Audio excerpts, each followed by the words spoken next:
Today, I'm going to demo a really exciting feature that's coming in the next release of Leostream, which is scheduled to be out in the November timeframe. And what this feature is the ability to schedule access to pools of machines. We've actually had a lot of uptake in education, universities over the last number of months. And some of that is because we already have the ability to limit access to pools of machines based on group memberships in, for example, Active Directory. So what we've had people do at their universities is create pools for the different classrooms or labs, and then manage access to these pools based on group memberships in AD. That's already in the broker. You can do that right now. But once you give somebody access to that pool based on their group, they have access all the time. So what we heard is, well, what we really need to do is just give them access at the time the class is running. And so that's the feature that's coming up in the next release. To show you how that's set up, here I'm logging into the administrator web interface. And all of this is set up through the policies. So if I go over into policies, what I've created here is a generic student policy. So in this case, all of my pools of classrooms are going to be offered through this one policy, and then I'm going to filter appropriately in the policy itself.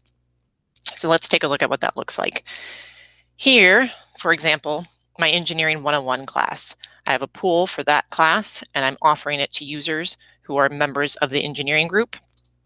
And then here is the times that the class actually runs. This happens to be a Monday, Wednesday, Friday class between 1 p.m. and 3 p.m. So this same policy then also offers the French classes, happens to run at the same time.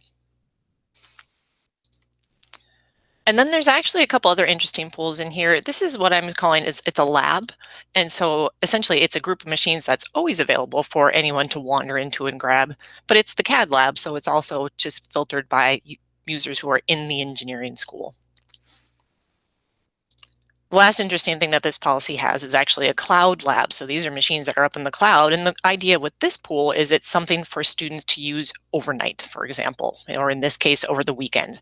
So from Saturday at midnight, when the weekend starts, up until Monday when they should be going back to classes again, they can actually access machines up in the cloud whenever they need to get their work done there. So all the scheduling is done here in my policies, and then the policies get assigned to my users. If I want to look at just a test login and what this looks like, let's do a test login for Laura.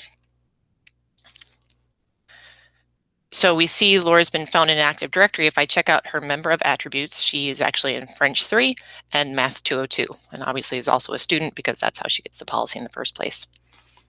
So now we can look through the test login results and see what she would actually be offered.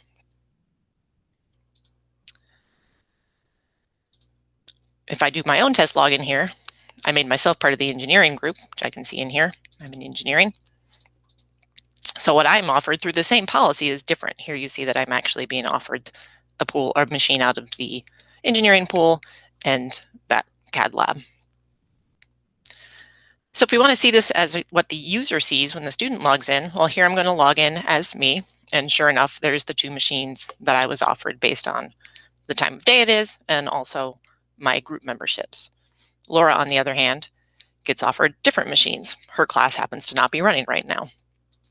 So we can come in and actually change her policy to make sure she gets offered the machine appropriately.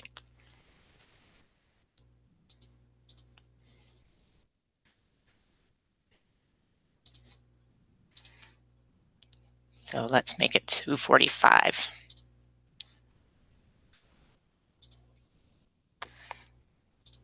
Now when she logs in, the class is running, and so she's going to see the machine. Now what's interesting now, what happens if she leaves herself signed in here and she walks away and she comes back, but the class is actually ended? Well, to simulate that, let me go back to the policy and change the stop time back to some time that it's not. So we'll take this back to 1:30.